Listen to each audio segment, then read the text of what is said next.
Hello, नमस्कार. Healthy life या YouTube चॅनलवर आपणा सर्वांचं खूप खूप स्वागत. तुम्हाला कधी थकल्यासारखं वाटतं का? आज आपण त्या संदर्भातच बोलणार आहोत. ते म्हणजे सेल्फ केअर, म्हणजेच मानसिक आरोग्यासाठी. आपल्या आजच्या या धावपळीच्या जीवनशैलीमध्ये मेंटल हेल्थसाठी सेल्फ केअर हा एक लाईफ सेवर ठरू शकतो. आता सेल्फ केअर म्हणजे नेमकं काय ते आपण आता बघूया. स्वतःच्या भावनात्मक गरजा ओळखून त्यांना वेळ देणं, चिंता, ताण, नकारात्मक भावना यावर काळजीपूर्वक नियंत्रण ठेवणं आणि बाहेरच्या गोष्टींकडे बघण्याऐवजी स्वतःच्या आत डोकावणं म्हणजेच काय तर सेल्फ केअर. आणि सेल्फ केअर म्हणजे स्वतःशी मैत्री. स्वतःवर प्रेम करा, कारण तुमचं मानसिक आरोग्य तुमचं आयुष्य घडवत असतं. मानसिक आरोग्य जर बिघडलं तर शारीरिक त्राससुद्धा सुरू होतो. सायकोसोमॅटिक डिसीजेस होतात. म्हणून मानसिक आरोग्य चांगलं ठेवणं खूप गरजेचं आहे.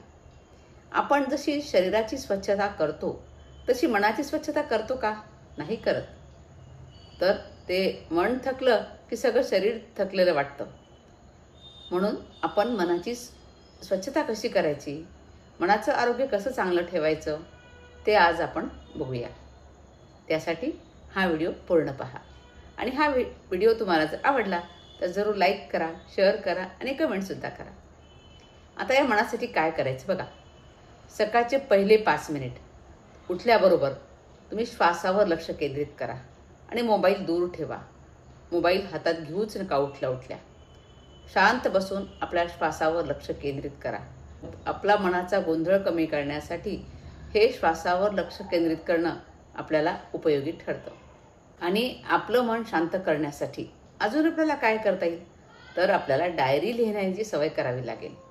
आपलं मनातल्या मनात न ठेवता आपण लिहिलं पाहिजे. आज कसं वाटतंय याचा प्रामाणिक संवाद आपण साधला पाहिजे. तो डायरीमध्ये लिहिला पाहिजे. डायरी लिहिणं म्हणजे काय तर स्वतःशी प्रामाणिक संवाद. आपल्याला कशाचा त्रास होतो आहे, आपण काय टाळत आहोत, हे सगळं डायरीमध्ये लिहायचं आहे. आणि डायरी लिहिल्याने काय होतं, आपले विचार मोकळे होतात आणि मन हलकं होतं. आणि मन हलकं झाल्यामुळे आपल्याला स्वतःलाच हलकं वाटायला लागतं. आता आणखी आपल्याला मन चांगलं ठेवण्यासाठी काय करता येईल तर नाही म्हणायला शिका. स्वतःच्या मानसिक शांतीसाठी गरज जर पडली तर एखादी गोष्ट टाळणं चुकीचं ठरत नाही. सगळ्यांना खुश करताना स्वतःला मात्र विसरू नका. नाही म्हणणं ही स्वतःवर दया असते. नकार द्या, नको म्हणायला शिका. पण जिथे आवश्यक आहे तिथे तुम्हाला काही काम करण्याची इच्छा नाही, तुमच्यावर ते लादलं जात आहे, तेव्हा तुम्ही जरूर तिथे नाही म्हणायला शिका. त्यामुळे तुमच्या मनावर ताण येणार नाही. त्यानंतर आपलं मनाचं आरोग्य चांगलं ठेवण्यासाठी आपल्याला निसर्गाशी नातं जोडावं लागणार आहे. रोज 10 ते 15 मिनिट निसर्गात वेळ घालवला पाहिजे. त्यात एक उपचार दडलेला आहे. निसर्गाशी नातं जोडणं म्हणजे निसर्गाच्या सानिध्यात राहून त्याच्याशी एकरूप होऊन त्याच्या सौंदर्याचा, विविधतेचा आणि जटिलतेचा आदर करणं. निसर्गाशी नातं जोडायचं म्हणजे नेमकं काय करायचं तेच आपण आता बघणार आहोत. झाडं लावा, त्याची काळजी घ्या. आपल्या आजूबाजूला झाडं लावायची आणि त्याची देखभाल करायची आहे. पक्ष्यांसाठी दाना पाणी ठेवा. उन्हाळ्यामध्ये पक्षी त्यांना पाणी मिळत नाही, त्याच्यासाठी दाण्याची व्यवस्था करा, पाण्याची व्यवस्था करा. आणि नैसर्गिक ठिकाणी टेकडीवर, नदीच्या काठावर फिरायला जा आणि ध्यान करा. निसर्गाच्या सानिध्यात शांत चित्तानं ध्यान करा. कला आणि साहित्याच्या माध्यमातून निसर्गाशी जोडा. निसर्गाबद्दल चित्र काढा, कविता लिहा. निसर्गाशी नातं जोडणं म्हणजे केवळ निसर्गाच्या सानिध्यात राहणं असं नाही, तर निसर्गाचा एक भाग बनणं आहे. पण या गोष्टीची आवड असावी लागते. तरी पण आपलं मन चांगलं ठेवण्यासाठी आपण जरूर निसर्गामध्ये रमलं पाहिजे. हा निसर्ग आपल्याला मानसिक विश्रांती देतो. त्यानंतर आपलं मानसिक आरोग्य चांगलं ठेवण्यासाठी आपल्याला काय करता येईल तर आपली आवड आपल्याला जपावी लागेल. आता आपली आवड जपा म्हणजे नेमकं काय करायचं? तुमच्या आवडीच्या गोष्टी करत राहा. याचा अर्थ असा आहे की तुमच्या आयुष्यात ज्या गोष्टी तुम्हाला आनंद देतात त्या गोष्टी करत राहणं महत्त्वाचं आहे. तुमच्या आवडीच्या कामांमुळे तुम्हाला उत्साह वाटतो, आनंद वाटतो. त्याचबरोबर तुमच्या आयुष्याला एक विशिष्ट दिशा मिळते. तुमची आवड ही तुमची ओळख आहे. त्याला वेळ द्या. स्वतःशीच मी टाईम ठरवा. रोज 15 ते 30 मिनिट तुम्हाला हवं ते करा. वाचन करा, म्युझिक ऐका, चित्रकला करा, चाला. तुम्हाला जे आवडेल ते करा, पण आपली आवड जपा. आवड जपणं म्हणजे फक्त छंद जोपासणं नाही, तर तुमच्या आयुष्याला अर्थपूर्ण आणि आनंददायी बनवणं आहे. आता ही आवड जर तुम्ही जपली तर त्याने काय होणार आहे? तुमच्या जीवनामध्ये यशस्वी होण्यासाठी आणि आनंदी राहण्यासाठी आपली आवड जपून त्यावर लक्ष केंद्रित करणं आवश्यक आहे. त्यानंतर मनाचं आरोग्य चांगलं ठेवण्यासाठी आणखी एक मुद्दा, तो म्हणजे नो स्क्रीन टाईम. दररोज 1 ते 2 तास मोबाईल टीव्हीपासून दूर राहा. रोज 1 ते 2 तास मोबाईलपासून जर दूर राहिले तर ते तुमच्या आरोग्यासाठी चांगलं आहे.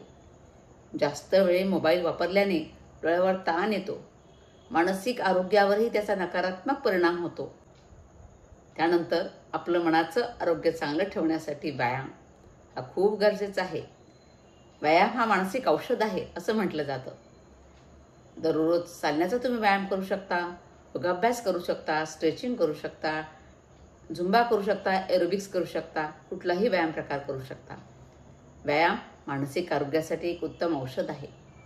नियमित व्यायामामुळे तणाव कमी होतात, चिंता कमी होते, नैराश्य कमी होतं. तसंच चांगली झोपसुद्धा लागते आणि एकूणच आपला मूड सुधारतो.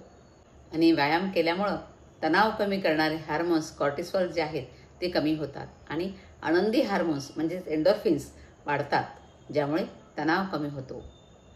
आणि मेंदूमध्ये डोपामिन आणि सेरोटोनिन वाढतात, ज्यामुळे आपला मूडसुद्धा सुधारतो. आपलं मानसिक आरोग्य चांगलं ठेवण्यासाठी आपल्या भावना व्यक्त करायला शिका. कोणाला तरी सांगणं हे पहिलं पाऊल असतं मानसिक स्वास्थ्याचं. कुणाचे तरी मन मोकळं करा. एक विश्वासू मित्र, थेरपिस्ट किंवा कुटुंबातील सदस्य कोणाशी तरी तुम्ही व्यक्त व्हा. तुमच्या मनात जे काय चाललं आहे ते दुसऱ्यांना सांगण्याचा प्रयत्न करा. बोलल्यामुळं मन हलकं होतं. त्यानंतर मनाचं आरोग्य चांगलं ठेवण्यासाठी तुम्ही तुमचं रुटीन फॉलो करा. जे तुम्ही रोज कामं करतायत ती सातत्य त्यामध्ये ठेवा. आणि लक्षात घ्या, सेल्फ केअर ही एकदाच करायची गोष्ट नाही, ती एक सवय आहे. थोडक्यात काय तर सेल्फ केअर ही लक्झरी नाही, ती नेसेसिटी आहे. स्वतःवर प्रेम करा, कारण तुमचं मानसिक आरोग्य तुमचं आयुष्य घडवत असतं. म्हणून आपल्याला आपली सेल्फ केअर करणं खूप गरजेचं आहे. तरच तुमचं मानसिक आरोग्य चांगलं राहणार आहे. आणि तुम्ही ह्या चॅनलवर जर नवीन असाल तर हे चॅनल जरूर सबस्क्राईब करा. पुन्हा भेटूया. धन्यवाद.